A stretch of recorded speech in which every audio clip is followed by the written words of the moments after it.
Ay lubos na nagpapasalamat sa iyong kabutihan at katapatan sa amin sa gabing ito. Muli, Panginoon, kami po ay lumalapit at patuloy na hinihiling ang malayang pagkilos mo sa aming kalagitnaan dahil wala kaming magagawa kung kami hiwalay sa iyo. Lead us, O Lord God, through your Holy Spirit. Give us the wisdom, the knowledge, and the power of your word by the Holy Spirit. At hayaan mo ng lahat ng aming mapapakinggan. Ang lahat po, Panginoong Diyos, ng mga bagay na ihahayag mo sa aming kalagitnaan. Lahat ng ito'y patuloy na maging katulungan at katulungan sa amin upang mas lalo sa gawain. Ibalik mo ito ng siksik, diglig at ng gumapol na pagpapala. At hayaan mo ikaw lamang ang malwalhati at madagila sa kanila at i-provide mo ang lahat ng kanilang mga pangailangan. Ito po ang aming dalangin, Ama, sa matamis at makapangyarihan pangalan ni Jesus. Amen. Palakpakan po natin ang ating Diyos po. Praise the Lord. Maaari. At ang nangasa naman ay hindi makalulugod sa Diyos. Datapat kayo ay wala sa laman, kundi sa Espiritu. Kung kayo ay tumitira sa inyo ang Espiritu ng Diyos, datapat kung ang sino ay walang Espiritu ni Kristo, siya hindi sa Kanya. At kung si Kristo ay nasa inyo, ang katawan, kundi mabuhay ayon sa laman. Sapagkat kung mga buhay kayo sa ayon sa laman, ay mga mamatay kayo, datapat kung sa pamamagitan ng Espiritu, ay pinapatay ninyo ang mga gawa ng laman, ay mga bubuhay kayo. Yeah, Apostle Pablo said, we have two minds. Sinabi mismo ni Apostle Pablo na meron tayong dalawang klase ng kaisipan. Number one, it is a physical mind, carnal mind. At ang una ay ang kaisipang makalaman. At hindi rin po tayo pwedeng makapaglingkod sa Diyos pamagitan ng ating pisikal na kaisipan. Yeah, it is important. Verse 13, you see, if you live according to the flesh, you will die. Kaya naman sinabi doon sa 13 na kung kayo mga bubuhay ayon sa laman, mga mamatay kayo. But if by the Spirit you put to death the deeds of the body, you will live. Tatapat kung sa pamamagitan ng Espiritu ay pinapatay ninyo ang mga gawa ng laman, ay mga bubuhay kayo. We are not believing religion. Tayo po hindi nanalig sa relihiyon. Like as Catholic Church, clearly we can understand that this religion. At malinaw sa atin, pagdating doon sa pananampalatayang meron ng Katoliko, sila'y relihiyon. They are separate, really separate from the Word of God, also from God, and then they make many deeds in the others will say. Kaya nga po ang pinapaniwalaan nila, ang pag-ibig sa kapwa ay maliligtas ka. That's why on December, they want to helping the poor families. Yan ang dahilan kung bakit tuwing Disyembre ay nagkakaroon sila ng pagtulong sa mga mahihirap. 100% that is religion, there's no lie. At naniniwala tayong 100% ng kanilang ginagawa ay reliyon lamang at walang buhay. But today problem is in the Christian church, there's also religious teachings. Pero ang nagiging problema, ito rin yung nangyayari sa mga iglesia ng mga mananampalataya, ang reliyosong pananampalataya. Of course, we hate. We have to fight into the sin. Ang bawat po sa atin ay patuloy na nakikipaglaban sa kasalanan. But through fighting the sin, we cannot say our salvation belongs to Jesus Christ. At kahit na po tayo makipaglaban sa kasalanan, ay hindi po yun na magiging dahilan upang tayo maligtas sapagkat ang kaligtasan ay kay Yesu Kristo lamang. We are not believing Jesus Christ for the fighting the sin. Ibig sabihin, ang ating pananampalataya kay Kristo hindi lamang sa paglaban sa kasalanan. Now, we believe in Jesus Christ. Jesus Christ died with me on the cross and He died with me. At ang pananalig natin kay Kristo na siya'y namatay para sa atin at siya'y muling nabuhay para sa atin. Jesus Christ became me and you and that He died on the cross. Tandaan po natin sa Yesu Kristo ay naging katulad nating mga tao, ikaw at ako, at namatay doon sa krus. Just through this physical mind, we cannot understand, we cannot believe. But Almighty God said through Bible, Jesus Christ died with you, for your sin on the cross. At naniniwala tayo na sa ating sariling kaisipan, hindi natin kayang unawain ang katotohanan ito. Ngunit naniniwala tayo na dumating ang pagkakataon na isinugo siya ng Ama upang siya'y mamatay para sa atin at dahil sa atin para sa ating kasalanan. And then, we cannot understand and believe Jesus Christ, He died from death. But it's true. because he was God, he's God. That's why after died on the cross and he died from death. Mahirap din pong paniwalaan o panaligan na siya'y muling nabuhay. Pero dahil siya'y Diyos at siya'y makapangyarihan sa lahat, kaya naman siya'y namatay at muling nabuhay. When he died on the cross, he died with us. That's why when he died from death, also we died from death with Jesus Christ. Kaya naman sa pamamagitan ng kanyang kamatayan, tayo kasama niyang namatay at sa kanyang muling pagkabuhay, kasama niya rin tayong muling nabuhay. Just believe. Jesus said, it is finished, it is done for our salvation on the cross. Just believe. Through this believing, we can say. At ang kailangan lamang natin gawin ay manalig sapagkat yan ang hinihiling ng Panginoon sa atin na panaligan natin at sa pamamagitan ng pananampalataya, tayo po ay maliligtas. Yes. Yan ang nagiging katuruan ng maraming iglesia at naging katuruan din natin sa mga nakalipas na panahon at ang laging sinesentro ng ating pong pangangaral ay huwag magkasala laban sa Diyos. Also, we said to members, be holy, diba? Be holy, and then also, like also prayer, offering, like especially obey the word of God. At ang patuloy na ginigit natin sa mga membro noon na sila'y magpakabanal at patuloy na manalig at manalangin at patuloy na sumunod sa Diyos. We cannot be holy without blood of Jesus Christ. Pero tandaan natin ang kabanalan na hindi natin makakamtan kundi sa pamagitan lamang ng dugo ni But Kristo. we want to be holy through our own self, but it is impossible. Pero ang ninanasa natin, ang kabanalang yon ay makamtan natin sa pamamagitan ng ating sariling kapakanan. Only through blood of Jesus Christ, we can be holy, and then by the grace of Jesus Christ, we can take from death and into the kingdom of heaven. Pero magiging banal lamang tayo sa pamamagitan ng dugo ni Kristo at sa pamamagitan ng kanyang biyaya, yun lamang ang magiging paraan para tayo makapasok sa kalangitan. That's why Ephesians. At sa pamagitan nga po ng biyayang iyon, tayo po'y naligtas at tayo po'y naging anak ng Diyos at tayo naging bagong nilalang. But okay, you see, like as Matthew chapter 23, Mateo 23. 25 hanggang 27. Mateo 23, 23, 25 at 27. 25 hanggang 27. Saaban ninyo, mga skriba at mga pariseo, mga mapagpaimbabaw, sapagkat inyong nililinis ang labas ng saro at ng pinggan. Datapat sa loob ay puno sila ng paglulupig at katawan. Ikaw, bulag na pariseo, linisin mo muna ang loob ng saro at ng pinggan upang luminis naman ang kaniyang labas. Saaban ninyo, mga skriba at mga pariseo, mga mapagpaimbabaw, sapagkat tulad kayo ng mga libingang pinaputi na may anyong maganda sa labas, datapat sa loob ay puno ng mga buto ng mga patay na tao at lahat ng karumal-dumal.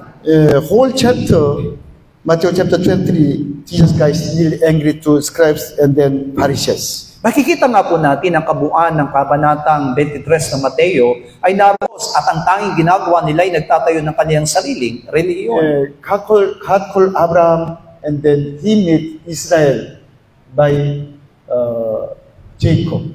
Tinawag nga po ng Diyos si Abraham at sa pamamagitan po ni Jacob ay nabuo ang Israel. God promised, God said to them, you are my people, I am your God, you are my wife, I am your husband. At ipinangako ng Diyos sa kanila na kayo ay tatawaging bayan ko at ako'y magiging Diyos ninyo at kayo'y aking magiging asawa. That's why just God asking to Israel, love me with your mind, but they made on religion. At ang tanging hinihiling ng Diyos sa kanila, ibigin lamang nila ang Diyos. Ngunit ang ang kanilang ginawa, sila'y gumawa ng kanilang sariling relihiyon. That's why through their deeds, they want to be holy and they want to come to God. Kaya naman, sa pamamagitan po ng kanilang mga paggawa ayon sa laman, ay hinahangad nila na you died on the cross with Jesus Christ. sapagkat ang tunay na sinasabi ng Biblia ay kayo'y dapat mamatay kasama ni Jesus Kristo. Repent and then come to cross and died with Jesus Christ on the cross. Magsisi at mapakong kasama ni Kristo doon sa krus. But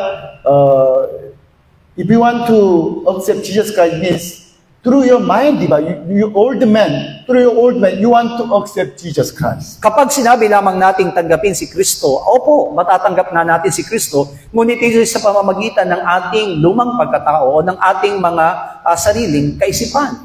Your old man, yourself is own of yourself, and then Jesus Christ became your guest in your heart. Sapagkat naniniwala tayo kung ang pinatutungkulan po natin ay ang ating lumang pagkatao, tayo mismo ang inaangkin natin na nagmamayari sa atin. Kaya lilitaw lamang na si Kristo isang bisita But lamang. God's will is different. You must die because you are sinner. And then when we die with Jesus Christ and Jesus Christ live in us, there's fruit of the Holy Spirit. Pero sa pamagitan ng ating kamatayan kasama ni Kristo, naroon ang paglitaw ng bunga ng Espiritu. Okay, what is sin? What is sin? Ano nga po ba ang tinatawag na kasalanan? Yeah. Until now we understand sin, like as physical sin, but many, like as Bible said, many kind of sin. At alam ko na kadalasang iniisip natin kapag And then judgment to others, and then deceiving, and then steal, even though adultery, we think it is that is sin. alam ko na inisip natin pagdating sa kasalanan katulad ng pagsisinungaling, pandaraya o pakikiapid. And forgiving us from our sin. Sapagkat maari na tayong patawarin ng Diyos sa ating mga kasalanan iyon. Yeah, you see Matthew chapter 9 verse 6.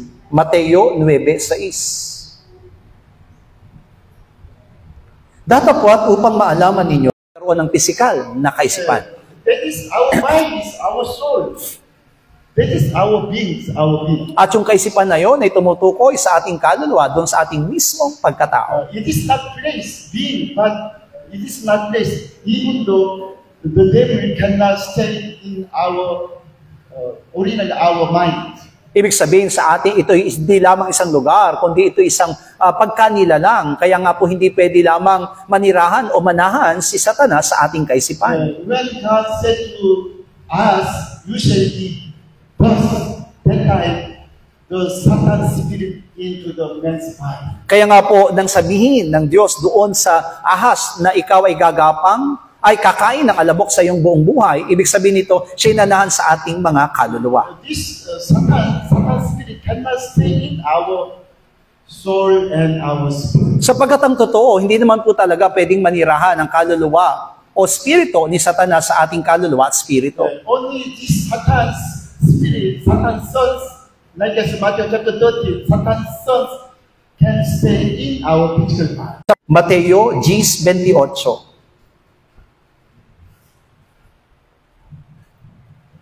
At huwag kayong mga takot sa mga nagsisipatay ng katawan. Datapwat, hindi nakapapatay sa kaluluwa. Kundi bagkus ang katakutan ninyo'y yaong makapupuksa sa kaluluwa at sa katawan sa impyerno. Jesus said, do not fear those who kill the body, but cannot kill the soul and also spirit. Ang Panginoong Yesus mismo nagsabi na huwag niyong katakutan ang nagsisipatay ng katawan, ngunit hindi nakapapatay ng kaluluwa. And so Almighty God can heal from spirit to our body. Tandaan natin, isang Diyos na makapangyarihan lamang ang merong kakayanan na magpagaling doon sa ating spirito hanggang sa ating katawan. But Satan, he was one angel, diba? Has creation. That's why he can destroy our physical body. And then deeds of the sin is correct, but it's different. Kaya nga po masasabi natin na konektado naman talaga ang kasalanan at sa mga gawa ng kasalanan. Pero ito po'y magkaiba. Yeah, sin, that is being. Like as devil's son, devil's sin. Kaya nga po masasabi natin na kapag sinabi po talagang kasalanan, ito po'y tumutukoy mismo sa isang nilalang o si Satanas na lumalagay sa ating katawan. Yeah. What's the meaning of the sin?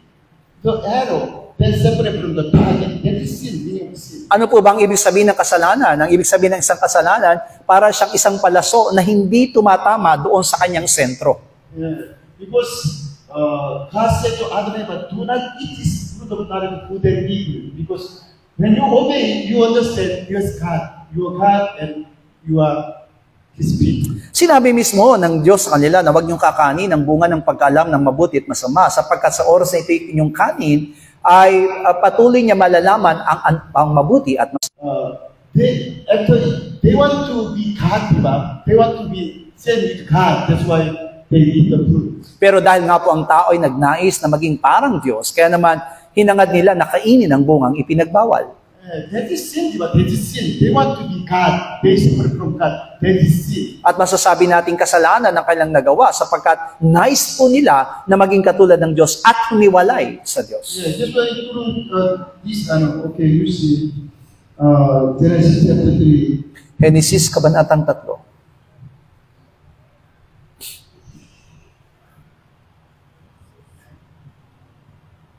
Verse 3, diba?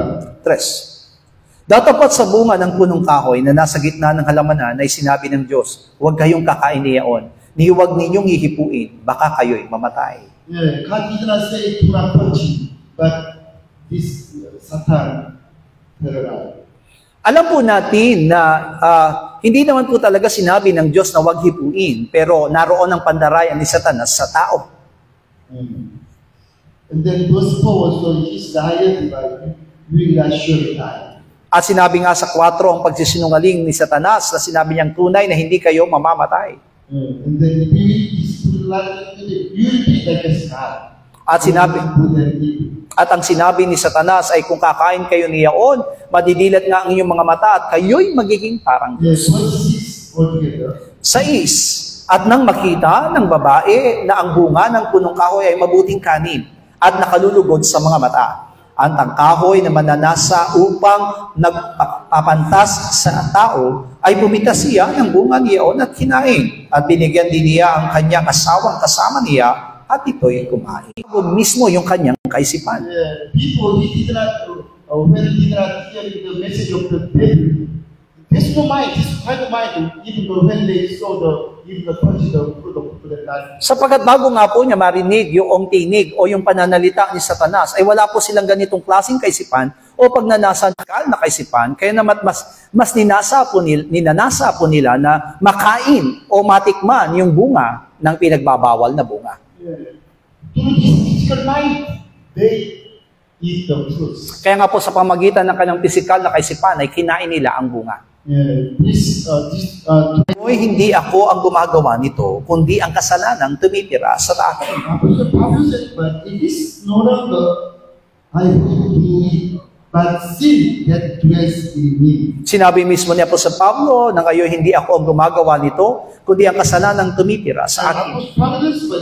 I want to do good, but I cannot because persons of the spirit of the devil. Kaya nga po, magiging maliwanag sa atin na mismo si Apostol Pablo ay naunawaan niyang mabuti na yung kasalanan na yun ay tumutukoy sa spirito ni Satanas. Kaya naman ito isang nilalang na nananahan sa kanya. That's why verse 8, I know that in me, that in my flesh, nothing good dwells.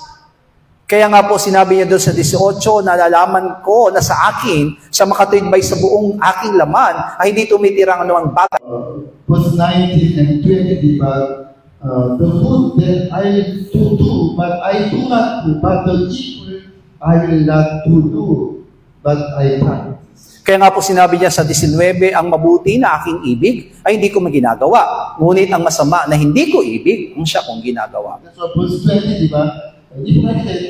isang kautusan na kung ibig kong gumawa ng mabuti, ang masama ay nasa akin. Apostol Pablo, he really, he was really good believers. Like number one. Kaya nga po masasabi natin na tunay na kakaibang na nasa aking mga sangkap. Abang tawa ko, sino ang magliligtas sa akin sa katawan nitong kamatayan? Nagpapasalamat ako sa Diyos sa pamamagitan ni Jesucristo na Panginoon natin. Kaya nga tunay kong ipinaglilingkod ang aking pag-iisip sa kautusan ng Diyos. Datapat ang laman ay sa kautusan. I serve to the wrong hand, but in the flesh, not the sin. Kaya naman pagdating sa 25, nagpapasalamat ako sa Diyos sa pamagitan ni Jesucristo na Panginoon natin, kaya nga tunay kong ipinaglilingkod sa aking pag-isip ay ang sa kautusan ng Diyos. When Allah committed the Adam Eden, our spirit, soul, and body all die. Kaya nga po, nang magkasala, sina Eva at Adan doon sa halamanan, yung ating spirito, Apostle Pablo said, it is sin. Kaya nga po magiging maliwanag sa atin na simula noon, yung mismong spirito ni Satanas, yung pagkadilalang ni Satanas ang nananan sa atin, At iyon ang tinatawag na spirito ng That's kasalanan. why even though at the beginning, just like we have two minds, spiritual mind and physical mind. Ayan ang dahilan kung bakit sa kabila po ng pagiging mananampalataya natin, dalawang klaseng kaisipan.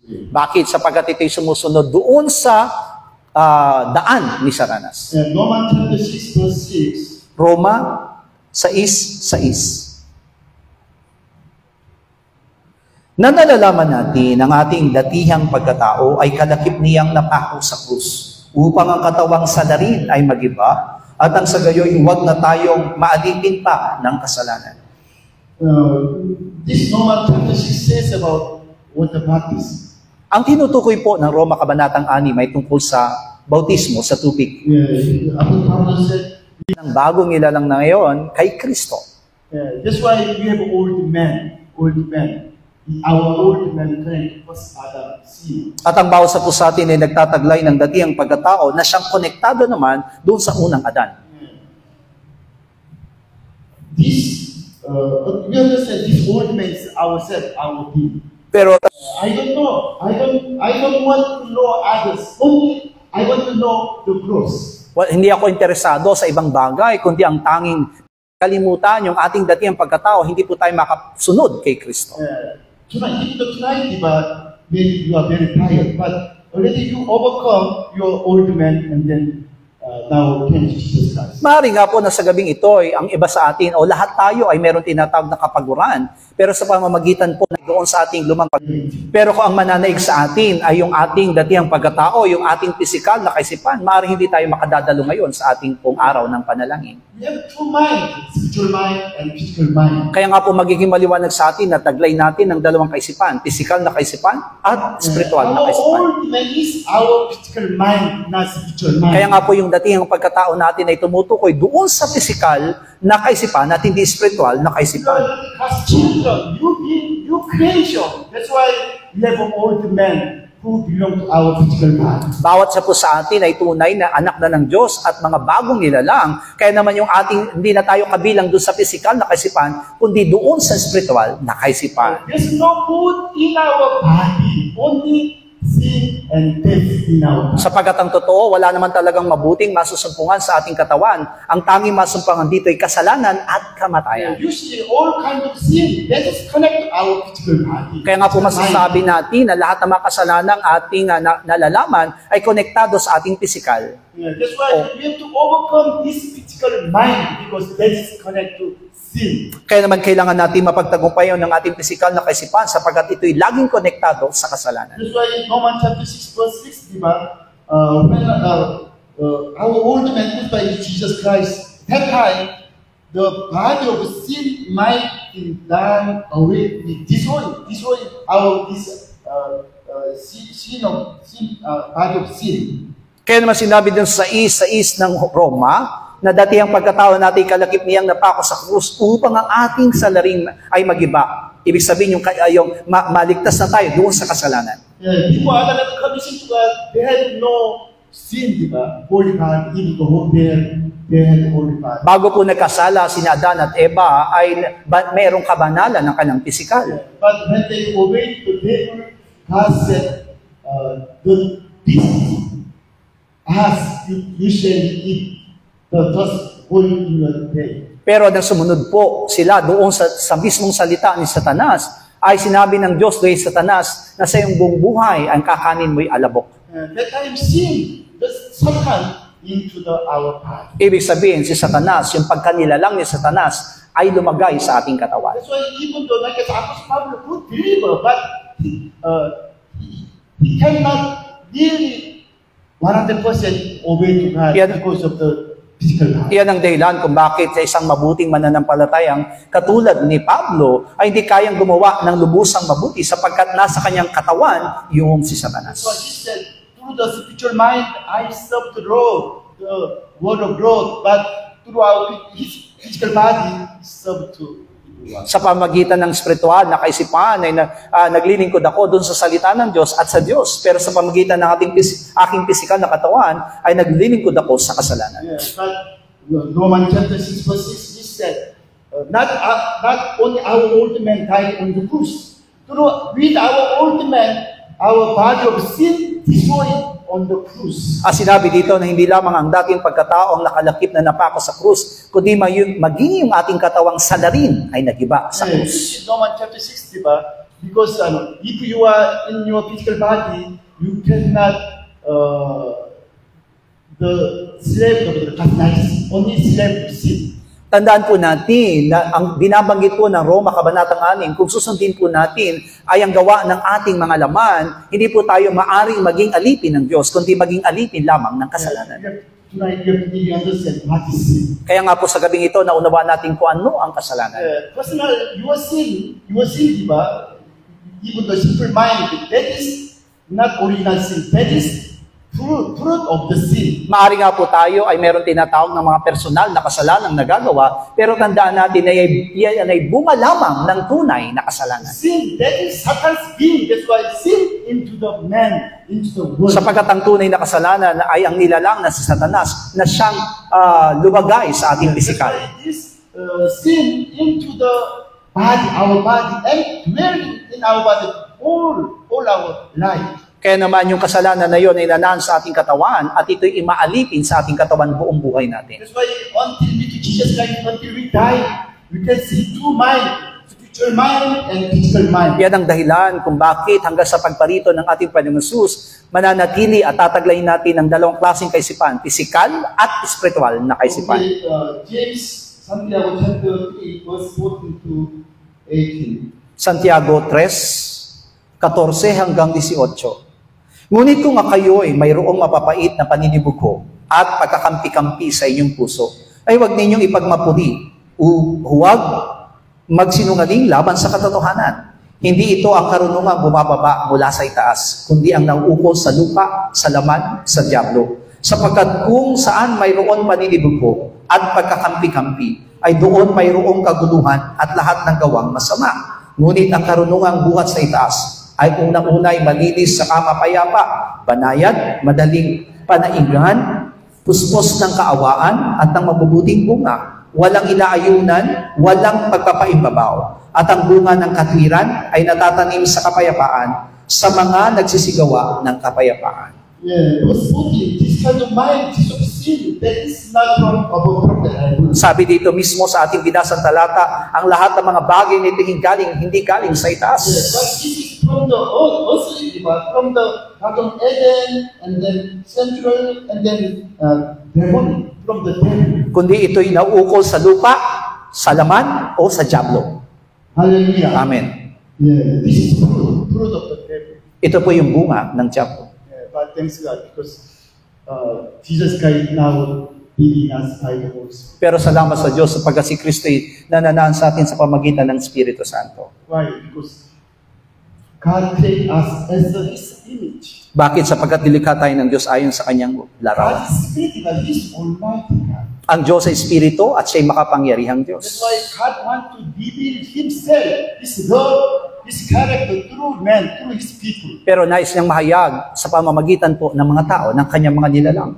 It is fruit of the Holy Spirit. Bible says fruit of righteousness, fruit of the Holy Spirit. Ito po ay tinatawag na bunga ng Espiritu, bunga ng kanyang katwiran, bunga ng Espiritu Santo. Already I explained to you, God created us according to His image and likeness. At ipinaliwanag ko nga po sa inyo na tayo po nilalang ng Diyos ayon sa kanyang wangis at larawan. Why? Because God wants to stay in us. Stay what? In us. And then reveal His beings. Sapagkat ang hangarin ng Diyos, siya po'y manahan sa atin at mahayag siya sa kanya, pamagitan natin. God's Spirit. That's why only God's Son become man.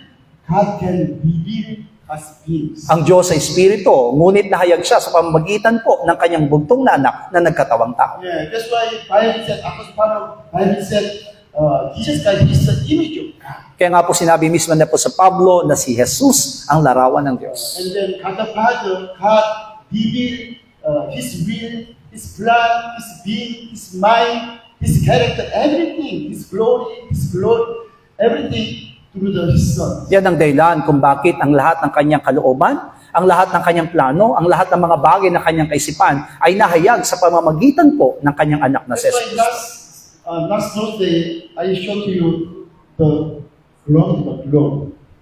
That is ourselves. Kaya nga po noong araw ng Panginoon ay napaliwanag sa atin ang tungkol doon sa guwantes na kumakatawan sa ating sarili. Look, he said there's no life.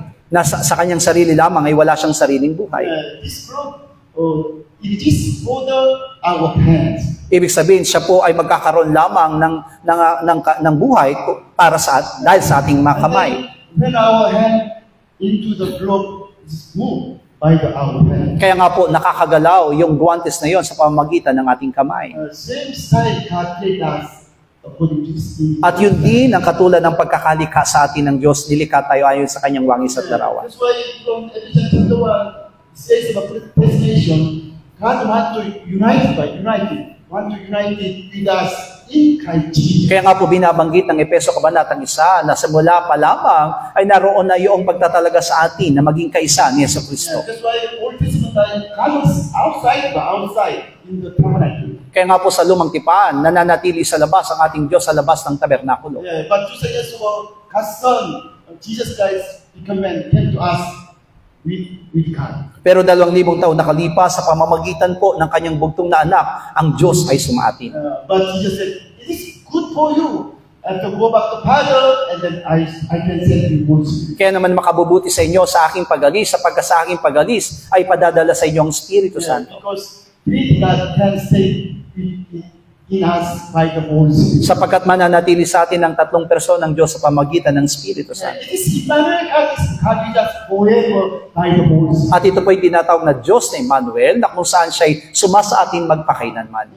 Bible said about the fruit of the Holy Spirit. That is mind of Jesus Christ. At alam natin na binabanggitin ng Biblia ang bunga ng Espiritu at ito'y tumutukoy sa kaisipan ni Kristo. Like us, chapter 2, verse 20, but now we are died on the cross and Jesus Christ is in us. Kaya naman doon sa Galatia, Kabanatang 2, talatang 20, na si Kristo na ang namumuhay sa atin. Yeah, Jesus Christ did in us, and then want to give in to others His grace, His love, His everything.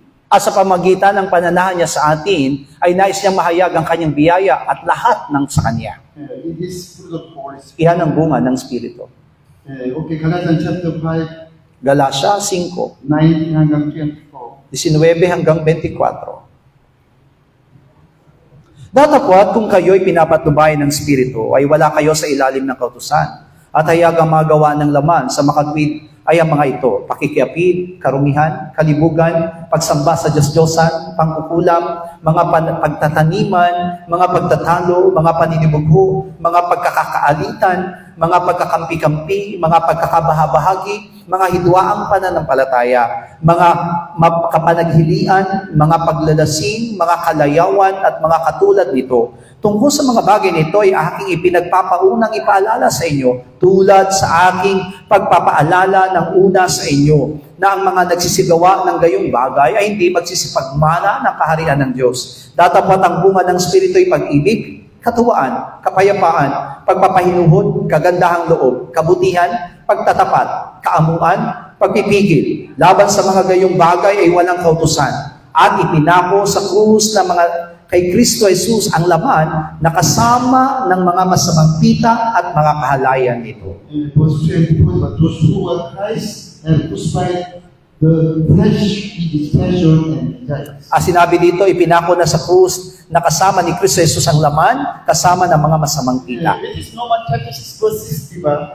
With our old man, our body of sin, crucified on the cross. Ito mismo yung binabanggit ng Roma Kabanatang 6, talatang 6, ng lahat ng gawa ng masama ng ating lumang pagkatao ay napako na sa krus. That's why we can overcome this sin, sinful body, because already Jesus Christ judged this body. Ibig sabihin na pagtatagumpayan na natin ng kasalanan, ang masawang gawa ng laman sapagkat hinatulan na ni Kristo ang diablo. And then by the Holy Spirit, we have to make fruit of the Holy Spirit. At sa pamagitan ng Espiritu Santo ay patuloy na magmanifesto sa atin ang bunga ng Espiritu. And we have to check ourselves. Kailangan natin suriin ang ating sarili. If we have the fruit of the Holy Spirit, Jesus said, I don't know you. At kung hindi natin tataglayin ang bunga ng Espiritu Santo, maaring sabihin sa atin ng Panginoon, hindi ko kayo nakikilala, kayo mapagawa ng masama. Already many times I sent you Matthew chapter 7, diba? in the last day, when we said Jesus Christ, I cast out demons in your name. At marami beses na ipaliwanag ko sa inyo ang tinutukoy na Mateo Kabanatang 7 na kung saan sa huling araw ay marami magsasabing nagpalayas ako ng demonyo sa iyong pangalan. Also, I cast out, I keep the sick, also prophesy in your name. Ako'y nag-aral at nagpagaling sa iyong pangalan. They said, I, who is I? His own self. Sinabi nila mismo, ako. Ibig sabihin, ang tinutukoy nila ay kanilang sarili. If we died on the cross, we have no I, only Jesus Christ. Sapagkat kung tayo namatay ng kasama ni Kristo sa krus, wala na tayong ako, kundi si Kristo na ang sumasa atin. That's why we cannot boast anything, because already we died on the cross. Only we have some proof about that is by the Holy Spirit. Kaya naman, hindi natin may pagmamalaki ang ating sarili. Kung meron man tayong nagagawa, yan ay bunga ng Espiritu. That's why even though we have something, we have ministry or you have to go to do something, but you cannot boast yourself. Kaya nga po, hindi natin may pagmamalaki kahit na anong gawain o ministeryo na meron tayo. Yeah, because already yourself died with Jesus on the cross. Sapagkat yung ating sarili namatay ng kasama ni Kristo sa krus. And only just by the Holy Spirit, fruit of the Holy Spirit, begin through your mind. At sa pamagitan ng banal na Espiritu Santo, siya mismo ang mahayag sa pamagitan ng ating kaisipan. Please you understand what is it? That is process of the Satan. Unawain natin mabuti na yung tungkol sa kasalanan, ito'y mismong pagkanilalang ni Satanas. This process, spirit of Satan in our physical body. Ibig sabihin yung Espiritu ni Satanas ay nanahan sa ating katawan. That's why all the time from our physical body coming out is physical mind. Yan ang dahilan kung bakit sa pamagitan ng ating katawan, ang lumalabas ay makalamang kaisipan. This physical mind, men want to make religion even in the church. Sa pamagitan ng pisikal na kaisipan, kahit na tayo mananampalataya, gumagawa tayo ng reliyon sa loob ng iglesia. That's why in the church, pastor said, okay, if you come to church, stop drinking and smoking. Kaya nga po sinasabi ng mga pastor, kung ikayo talaga ay nananambahan na, huwag na kayong maninigarilyo at huwag na kayong And then, iinom. okay, now you are Christian, that's why you have to be holy by yourself. Na ikaw ay mananampalataya na, kaya kailangan mo magpakabanal sa iyong sarili. And then pastor said, okay, you come to prayer and fasting, because through prayer you can be holy. Kaya naman kayo dapat manalangin at mag-ayuno sapagkat sa pamagitan nito ay magiging banal kayo. Also open to the tithes and offering, because like that is not commandments. Magkaloob din kayo at mag-ikapu sapagkat yan ay utos ng Diyos. That is religion. Yan ay reliyon. What is true faith? We die on the cross of Jesus Christ. Ang Then the best is Jesus. Ang tunay na pananampalataya na tayong lahat ay nangamatay kasama ni Kristo at nabuhay na kasama ni Kristo. But even though he opened the world, that is not my mind. That is already honor. The honor is Jesus Christ. Kaya kung nagkakaloob man tayo, hindi na ito galing sa ating sarili, kundi ito ay pag-aari na ni Kristo. If the present worship team, now you present worship to God by the Holy Spirit, not by yourself. Kaya naman maging sa mga awit, kayo iaawit hindi dahil sa iyong sarili, aawit kayo dahil sa banal na Espiritu. You want to present worship to God by yourself, God will not accept your present worship like yourself. Kindness worship service. At kung kayo ay mananambahan at aawit sa Panginoon ng dahil lamang sa iyong sarili, hindi yan tatanggapin ng Diyos katulad ng hain ni Cain. Hallelujah, worship to God in Christ Jesus by the blood of Jesus. Ibig sabihin, bawat sa po sa atin ay dapat manambahan sa pamagitan ni Kristo, sa pamagitan ng kanyang dugo. Thanks God, because already we died on the cross. At nagpapasalamat tayo sa Diyos sapagkat tayo nangamatay ng kasama ni Kristo sa krus. Even though every day we can see our physical mind, Satan's character, but we can deny and then overcome. At araw-araw man na nakikita natin ang ating mga pisikal na kaisipan at mga gawa ng laman sa ating mga buhay, pwede po natin itong tanggihan. Even the Apostle Pablo, every day he saw his physical mind, this devil's character, devil's deed in his body. That's why every day he said, I am dying on the cross. Kaya katulad niya po sa Pablo, araw-araw niya nakikita yung mga gawa ng laman o gawa ng diablo sa kanyang pisikal. Kaya naman binanggit niya na ako'y namamatay araw-araw. We have to overcome our physical mind. Kailangan natin mapagtagumpayan ang ating pisikal na kaisipan. When we overcome our physical mind by our spirit, connect our life. Sapagkat kapag napagtagumpayan natin ang ating mga laman sa pamagitan ng Espiritu, ito'y konektado sa buhay na walang hanggan. Because we have to overcome this our physical mind because that is Satan's gifts. At kailangan natin mapagtagumpayan yung ating kaisipang pisikal sapagkat iyan ay mismo si Satanas. At bawat sa po sa atin ay sisigaw ng "Oh my soul, overcome" at tayo po'y mananalangin, "Oh my soul, overcome! Oh my soul, overcome!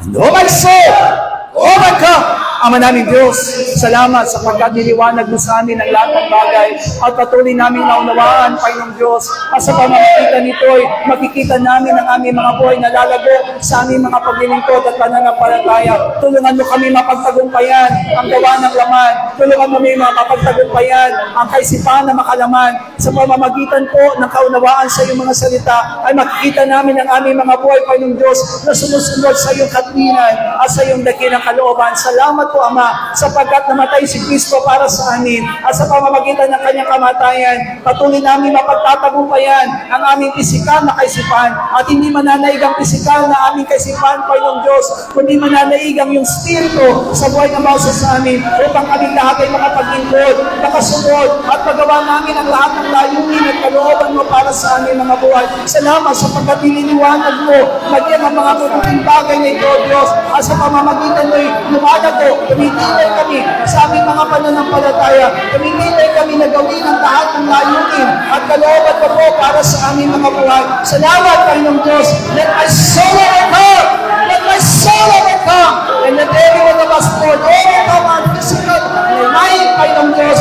At napagamat katagi namin kagayang pisikal na kaisipan, patuloy namin ito mapagtatagumpayan at patuloy namin na naisip, Panginoong God, na si Kristo panaig sa buhay ng bawat sa amin. At manahan kami, Panginoong Diyos, sa iyong katotohanan. Manahan kami, Panginoong Diyos, sa mga bagay na kalooban mo. At kaya mo mapagtagumpayan namin mismo si Satanas sa buhay ng bawat sa amin. At manatili kami, Panginoong God, na ginaganap ang lahat ng kalooban at kapiran mo para sa amin. Salamat sa pagkatalam namin na sa pamamagitan ng aming mga pag-aaral, naroon ang katagumpayan, naroon ang pagkilos, naroon ang paggalaw, naroon ang pangunguna mo sa amin, at naroon ang Diyos ang iyong Espiritu na siyang dadaloy at gagawa sa aming mga buhay. Salamat po, Ama, tinangkin namin ang katagumpayan. Inaasahan po namin, Panginoong Diyos, na patuloy ka maghahari at gagabay sa buhay ng bawat sa amin. Mananatili kami, Panginoong Diyos, sa iyong mga anak na matagumpay sa bawat araw, at ikaw lamang ang madadakila at mapapapurihan sa aming mga buhay. Salamat po, Ama, sa pangalan ng aming Panginoong Jesus. Amen. All together, Lord's Prayer.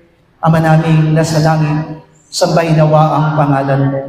Ikaw nawa ang maghari sa amin. Sundin nawa ang iyong kalooban dito sa lupa tulad ng sa langit.